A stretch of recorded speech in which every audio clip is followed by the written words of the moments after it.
नमस्कार प्रिय दर्शकों, आप देख रहे हैं ज्योतिष मंत्रा। प्रिय दर्शकों, आज भूत प्रेत तंत्र बाधा किया कराया डाकनी शाकनी मरी मसान सभी प्रकार की बाधा परेशानी संकट से निवृत्ति के लिए एक झाड़ा मंत्र की चर्चा है। यह झाड़ा मंत्र बिना सिद्ध किए ही प्रयोग किया जा सकता है। आज से और अभी से इसका प्रयोग करके देख सकते हैं। परंतु साधकों के लिए मैं अवश्य कहूंगा कि यदि वो साधक हैं, साधना क्षेत्र में हैं, लोगों के हित के लिए कार्य कर रहे हैं, तो एक बार किसी सिद्ध योग मुहूर्त में इसका सिद्ध विधान अवश्य कर लीजिए, इससे कि वो मंत्र पूर्णतः जागृत होकर आपके यजमानों के लिए, आपके लिए हितकर हो जाए और किसी भी प्रकार से आपको नेगेटिविटी प्राप्त ना हो, अर्थात ऐसा ना हो कि आप प्रयोग करें और उसका रिजल्ट ना मिले। वैसे तो यह मंत्र जैसे मैंने बताया स्वयं सिद्ध है, आज से और अभी से प्रयोग करेंगे तो भी लाभ मिलेगा। परंतु अनेकों बार चर्चा करते हुए बोलता हूं, जब साधक करते हैं तो उनकी साधना का बल लगता है, जब स्वयं के लिए करते हैं तो हमने मंत्र किया तत्क्षण हमें उसका प्रभाव मिलना आरंभ हो जाता है। परंतु हम साधक हैं, दूसरों के लिए कर रहे हैं, तो हम अपना पुण्य फल उन्हें प्रदान करते हैं। इसीलिए साधकों को अधिक संख्या में जप करना चाहिए। साधकों के लिए जप के नियम भी अलग होते हैं। आज का जो मंत्र प्रयोग है साधकों के लिए मुख्य रूप से है,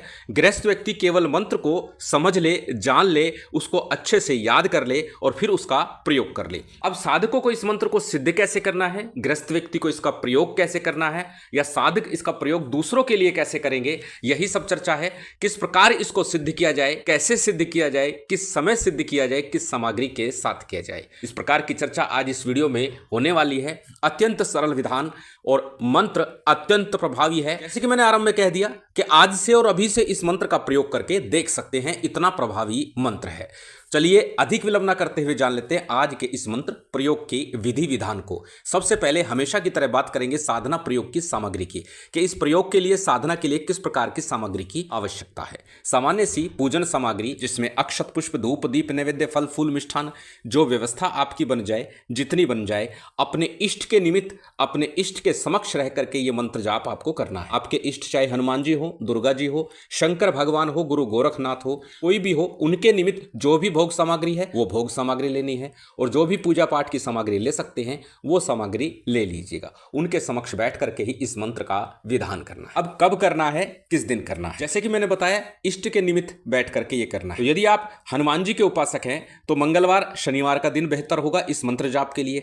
यदि आप मां भगवती शक्ति के उपासक हैं तो उसके लिए शुक्रवार शनिवार का दिन अथवा मंगलवार का दिन भी प्रयोग कर सकते हैं। यदि आप भगवान शिव के उपासक हैं तो सोमवार के दिन। यदि आप रामकृष्ण वैष्णव उपासक हैं तो गुरुवार के दिन अथवा रविवार के दिन इस मंत्र का जप कीजिएगा। गणपति की साधना करते हैं, गणपति के उपासक हैं तो बुधवार के दिन इस मंत्र का जाप कीजिएगा। जो वार आपके इष्ट के निमित्त हो उस दिन ही जप करना है। लेकिन इस बात का ध्यान रखिएगा कि जिस दिन भी जप कर रहे हैं उस दिन कोई सिद्ध योग बन रहा हो, क्योंकि सिद्ध योग में जब हम जप करते हैं, साधना करते हैं तो उसका फल शीघ्र प्राप्त होता है। इसलिए सिद्ध योग अवश्य देख लीजिएगा। सिद्ध योग के विषय में पूर्व में भी बता चुका हूं कि बहुत अधिक प्रयास और परिश्रम करने की आवश्यकता नहीं है। पहले भी मैंने बताया था। प्ले स्टोर से ज्योतिष ऐप डाउनलोड कर लीजिए कोई, जैसे मैंने हिंदू कैलेंडर का जिक्र किया था, हिंदू कैलेंडर नाम से एक ऐप है, उसके अंदर मुहूर्त के ऊपर जाइएगा और मुहूर्त प्रकरण में जाकर के आप चौघड़िया शुभ लाभ अमृत का देख लीजिए। उस समय अवधि में आप साधना या मंत्र जाप कर लीजिए। इसके अतिरिक्त अन्य मुहूर्त पर्व त्योहार भी उस ऐप पर आपको दिखाई दे जाते हैं। बड़ी सरलता से अपनी भाषा का चयन कीजिए, उस भाषा के अनुसार ही आपको सारी चीजें उपलब्ध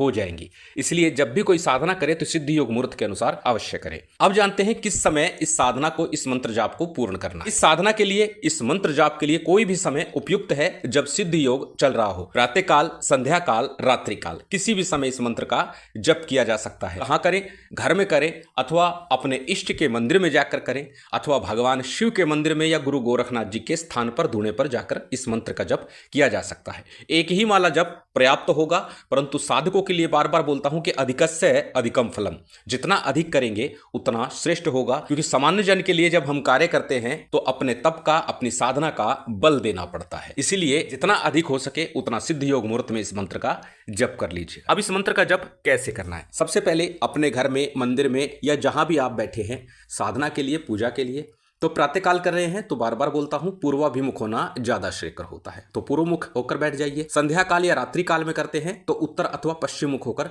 बैठ जाइएगा। अपने सामने किसी चौकी पट्टे के ऊपर वस्त्र बिछा करके अपने इष्ट का चित्र स्थापित कर लीजिए। सबसे पहले शुद्धि आचमन करके दीप प्रज्वलित कर लीजिएगा और दीप प्रज्वलित करने के बाद में आपको संकल्प लेना है कि जन कल्याण के लिए या परिवार के हित के लिए, स्वयं के लिए मैं इस मंत्र का जप कर रहा हूं। भूत प्रेत तंत्र बाधा किया कराया आदि पीड़ाओं से मुक्ति के लिए इस मंत्र का जप कर रहा हूं। संकल्प के बाद संकल्प के लिए लिया गया अक्षत पुष्प जल किसी थाली प्लेट में अथवा दीपक के सम्मुख छोड़ दीजिए। उसके बाद में सबसे पहले गणपति का, गुरु का, कुलदेव, पितृदेव, स्थान देव, इन पंचदेवों का सामान्य सा पूजन विधान कर लीजिए। जो भी व्यवस्था सामग्री आपके पास है उतने से ही पूजन विधान संपन्न कर लेना है। उसके बाद अपने इष्ट का, गुरु गोरखनाथ जी अथवा भगवान शिव का पूजन कीजिए और साथ ही साथ भैरव जी का पूजन भी अनिवार्य रूप से कर लीजिए। सामान्य पूजन विधान आपका संपन्न हो गया। उसके बाद आज का जो मूल मंत्र है इसका जप करना है, परंतु आज के मंत्र के जप से पूर्व पहले गणपति मंत्र और गुरु मंत्र का 11-11 बार जप अवश्य कर लीजिएगा।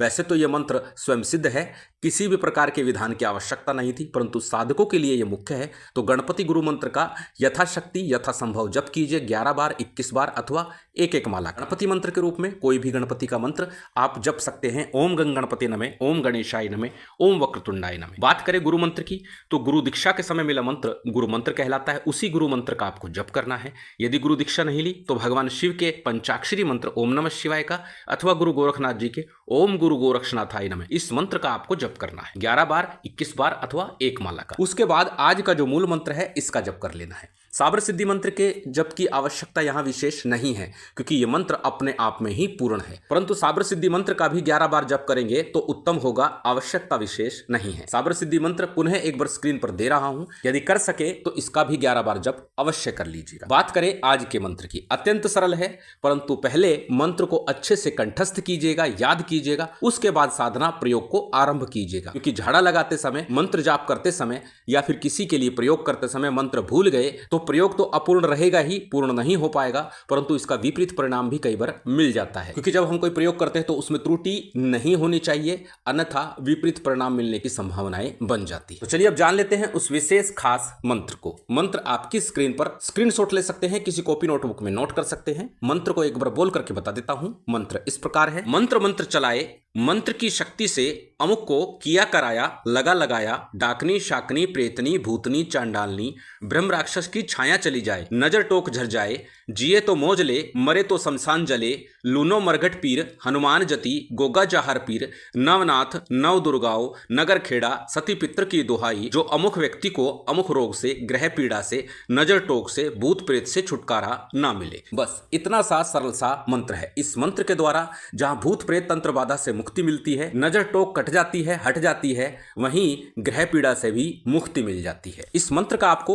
यथाशक्ति जप करना, 1 माला, 5 माला, 11 माला, जितना आप कर सके, परंतु 1 माला कम से कम अवश्य कर लीजिएगा, ताकि पूर्णतः मंत्र जाप करते समय मंत्र आपकी जीभ्या पर, मन मस्तिष्क पर पूर्णतः एक सार हो जाए। मंत्र जाप के बाद में सामान्य अपने इष्ट की आरती कीजिए, जो भी नैवेद्य आपने रखा है उसका भोग लगाइए। भोग लगाने के बाद जलाचमन कराइए, क्षमा प्रार्थना कीजिए, आसन को प्रणाम कर लीजिए, साधना प्रयोग से उठ जाइए। अब जो नैवेद्य है थोड़ा सा गोग्रास के रूप में दीजिएगा, परिवार में प्रसाद स्वरूप ग्रहण कर लीजिएगा। बात यदि करें प्रयोग की, कि प्रयोग कैसे करें, सामान्य सा प्रयोग है, सरल सा प्रयोग है। प्रथम तो इस मंत्र के माध्यम से पीड़ित व्यक्ति को झाड़ा लगाया जा सकता है। यदि सामान्य रोग है तो उसमें सामान्य झाड़ा लगा दीजिए।